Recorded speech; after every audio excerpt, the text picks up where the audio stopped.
They say motorbiking the mountains of Vietnam is the ultimate expression of freedom. So we decided to throw away the itinerary, rent 2 bikes and ride almost 400 kilometers into the unknown. But when you travel with no plan and no local guide, the road has a funny way of testing exactly how much freedom you can actually take. And to find that out, we had to leave the endless noise of Hanoi behind. We took an overnight bus deep into the northern mountains, waking up to the first warm sunshine we had felt in weeks. We were heading to Ha Giang to tackle one of the most famous motorbike routes in Southeast Asia. Okay, we finally made it in our hotel in Ha Giang for the first night before we're gonna start that motorbike trip tomorrow. But there's only one little issue, and that's we have no clue where to go. We have nothing prepared, no plan on the tour for the next few days. We had a rough route in mind, but besides that, it was just Angel and I, 2 guys on 2 bikes for a couple of days with no local guides to navigate the terrain and completely exposed to whatever the mountains had in store for us. So we just got our bikes for the next 5 days, but one little issue, I forgot my backpack at the rental company, and one of the employees there, he drove us to the gas station to fill up the gas tank, and now we drove back to the company to bring me my backpack. And let's hope that the rest of the trip is gonna be not as unlucky as this one. Naturally, the troubles for our next stop did not wait long. So police already stopped us to check our license plates, and now we're free to go because we were with the employee of the rental company, and our international driving license doesn't actually cover these bikes. So we had to pay a fee for the police, and right now we're on some random road in the different direction we actually wanted to go. So now we have to turn around, go back to the city, and then start the other way around. So with that sorted, we finally started the engines and we're actually officially on the road.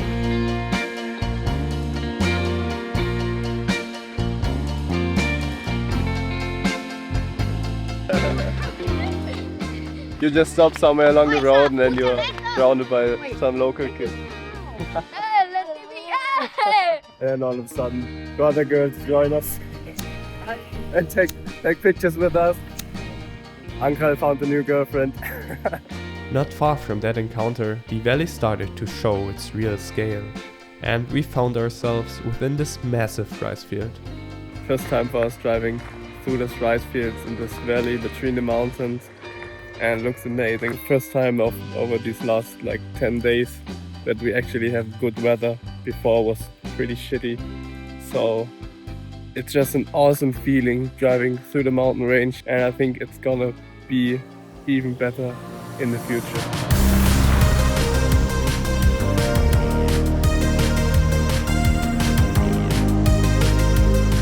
We should be halfway there to our next accommodation. It's so much fun to just drive through. There's almost nobody else on this route right now on the road. We're barely the only ones, I think. And we're just driving through this small village, and everywhere on the street are these very small flags. They look so nice. Just somewhere in the middle of nowhere between those mountains, we just came across this village.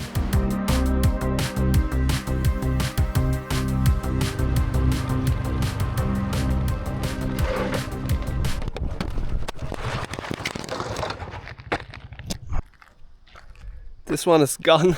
That's what you call an action cam, I guess. Luckily, nobody was really hurt, beside my pride and a broken lens. It was a quick and necessary reminder that these mountain roads don't mess around. We still have about 1 hour left to reach our first destination, but every once in a while the views look like this. You just have to stop. And the streets here are completely unpredictable.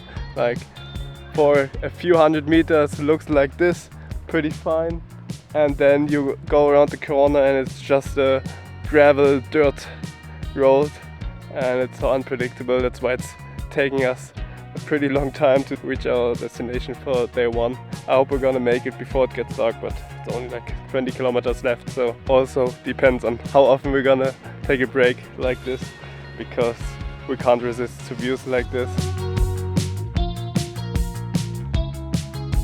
Amazing. We're coming all the way down there.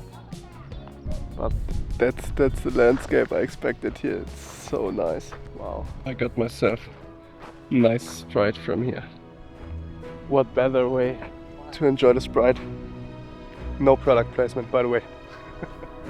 Although those views all day were pretty amazing, the landscape suddenly shifted and something entirely new opened up to us. Oh my god. What a beautiful view. Shit.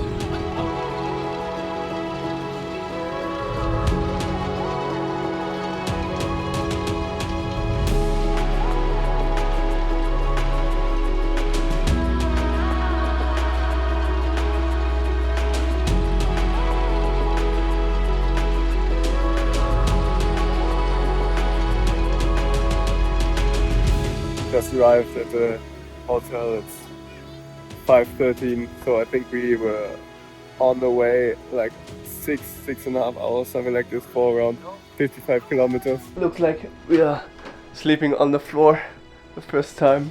The room is super small, nothing much in here, but look at the view. Guys, we have our own little balcony and the view is fantastic. So day one and already down pretty bad. The action cam flew down on the street and completely destroyed on the lens. Maybe I can take it off and replace it with an ND filter or something like this. I hope it helps, but we're gonna try. And also one other part, my phone flew out. And it's a little bit broken over here, but for day one, that's pretty awful. And I just hope that for the next couple of days, it's not gonna continue that way and we're gonna arrive back with everything of my other gear working well. Guys, this is the view from our bathroom. Wow, those mountains look so crazy. I tried again to remove the lens cap and I actually did it. It was super heavy to get off, but now this ND filter helps and we can get nice footage again. It's always the most challenging part to get the backpacks mounted on the back of the bike. Yesterday the guy from the rental company did it for us, but now we had to figure it out ourselves. And let's say just cross fingers for us that the backpacks are not gonna fall off. We'll see. We quickly realized something about our route yesterday must have been off. Suddenly, we were surrounded by all the other riders and backpackers that were completely missing on day one. We had officially found ourselves on the main loop.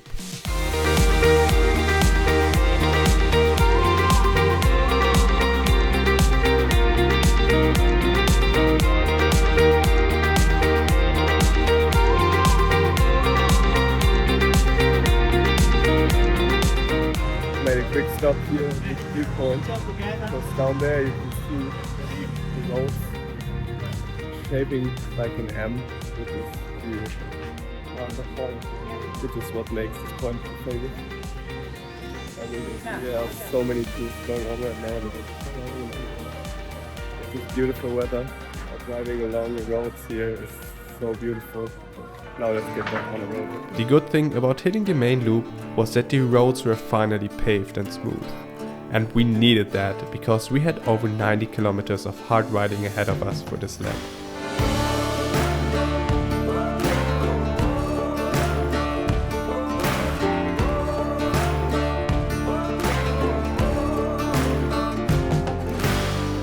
So we just noticed that we missed a turn, and initially we come from here and we wanted to go this route, wanted to go up here, but now we ended up in this different town. At least we can look for some lunch here to use this break, and then still 45 minutes of driving left. So I took the special combination banh mi, and I have no idea what's on it. Might be chicken legs or something like this.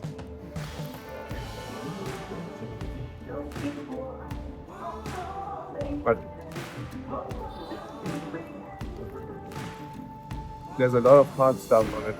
I have no idea what it is. The banh mi had a weird chicken taste and was stuck in my mouth. I'm not sure what it was exactly, but we had to get something else from the supermarket to just get rid of the taste in the mouth. And wow, that helps so much. Taking that unplanned detour was when we finally experienced the true nature of the Ha Giang loop. The soft green hills vanished, and suddenly we were driving along cliffside roads surrounded by jagged grey peaks. It genuinely felt like we were riding motorcycles straight through Middle Earth, and I couldn't get the soundtrack out of my head throughout that entire drive.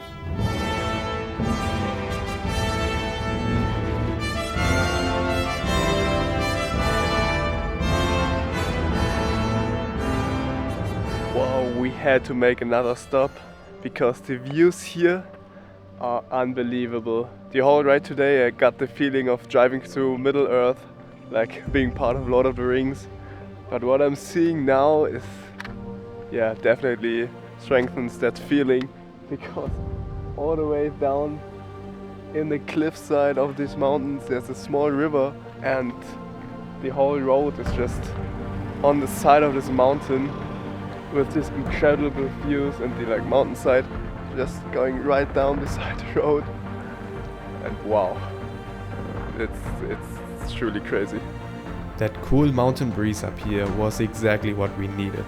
The sun had been boiling all day long, and since I was already dealing with a pretty bad sunburn from yesterday's ride, catching some wind was an absolute lifesaver.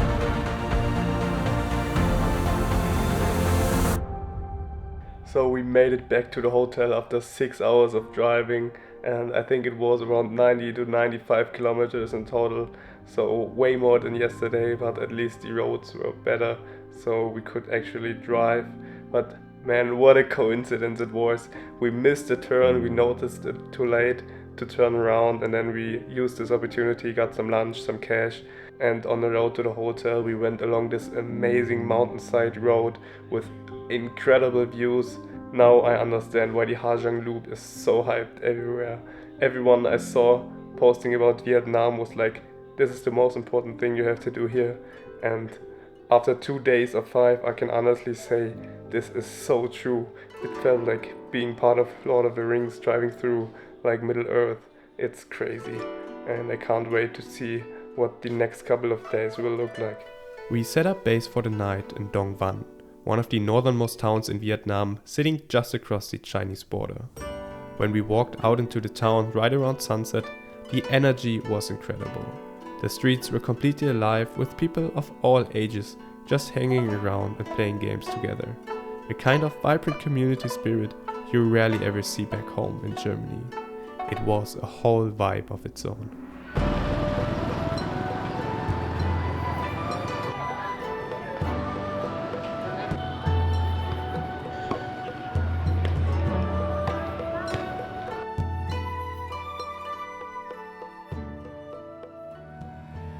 So it's that time of the day again where we have to figure out how we mount our backpacks on the back of the motorbike. Mine held pretty good yesterday, and after some adjustments we could arrange unfiltered as well. So let's see if we can do it again today just as we did it yesterday. Okay, let's cross fingers that it's not gonna fall off. And let's go on the road again. We hit the road and eventually pulled over to check out another viewpoint. But it quickly became obvious that every other tour had the exact same idea. We just stopped here for this viewpoint because we are right between two valleys. Yeah, to be fair, I think we've seen it better than this. I don't know why this place right here is so hyped. Let's see what else is out there. It's funny that throughout these days, we kept running into the same groups of tourists. Most people do the loop on the back of a bike with a local driver. And while it's definitely the safer and easier way to do it, sitting on the back just doesn't give you that raw, unfiltered sense of freedom you get when you're the one in the driver's seat. I hit this hole, and now I got lucky. I noticed before it was too late because my backpack is hanging on its dear life on the back of the bike. Of course, the downside to being entirely on our own is that we were strictly limited by our own riding skills. So when the road fought back, there was no local guide to help us. After 6 hours of driving with only a few stops, we just made it to lunch at 4 p.m. But I think we're almost there on our destination for today. I think it's just a couple kilometers left to go. But the spot here is pretty nice in this valley along the river with the mountain sides on the left and right from here. Looks pretty cool. Now we're gonna enjoy our food. I'm super hungry. By late afternoon, we finally rolled into our stop for the night. A tiny, super local village with exactly one hotel. Angel and I were the only guests in the entire place, and after dropping my bags, I decided to take advantage of the golden hour light and just wander around to check out the village. Since it was pretty sunny the whole day, I saw the river just a couple 100 meters away from here with the drone, and I so much want to jump into it, just some fresh cold water. But with all the trash lying around in these side rivers that all flow into the main one, I have no idea what kind of chemicals are in this river, so I'm gonna stay away from it. Hello! Hello. Now remember those kids, cause it honestly felt like they took one look at the guy with the camera and immediately knew I was up for anything. I got this fruit from the kids. I have no idea what it is, but I'm gonna try. Oi. Oh, it's just a mango. Very good. Nice. Yeah. Awesome. I've met the guys before when I was flying the drone. Show you the footage here. Now they came back and brought me a mango. So awesome. Now we're going on the back of the bicycle. That whole evening turned into one of those rare, unforgettable travel moments. Despite not speaking a single word of the same language, we raced around on bikes, traded gifts, and just laughed. It was the perfect end to a long ride, proving once again that the absolute best experiences are the ones you could never possibly plan for. No idea where they got the air balloon from. Oh, it's so funny.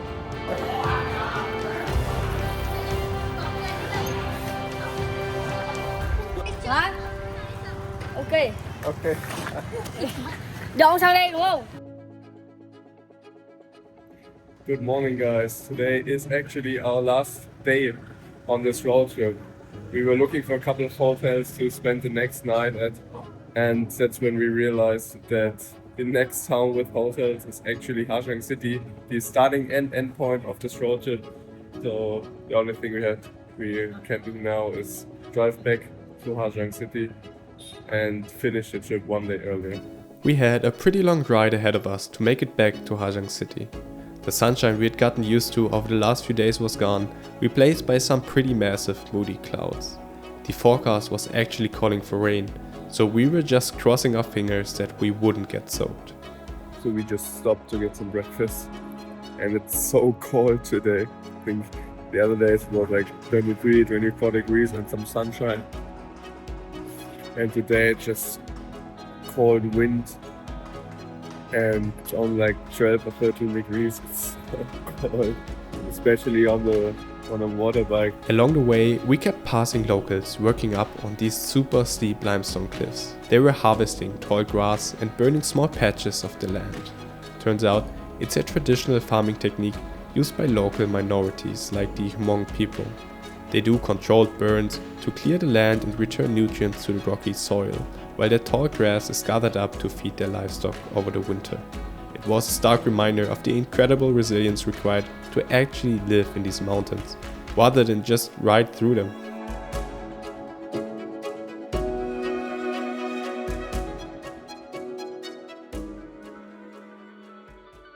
As we dropped lower in elevation, we pulled over for one final stop at some rice terraces and a hidden waterfall, just trying to soak in the last bits of the wild. Rolling back into Ha Giang City felt surreal. The traffic, the noise, the concrete, it all suddenly rushed back. After 4 days of isolation and pure adrenaline, it was hard to believe the loop was already over. Time completely warped out there on the road, and I honestly felt a heavy wave of sadness knowing we already had to hand the keys back. Looking back, this trip was messy in the best way possible. From crashing the bike and breaking a lens on day one to getting completely sunburned and taking the wrong roads, nothing really went perfectly. But that was the whole point.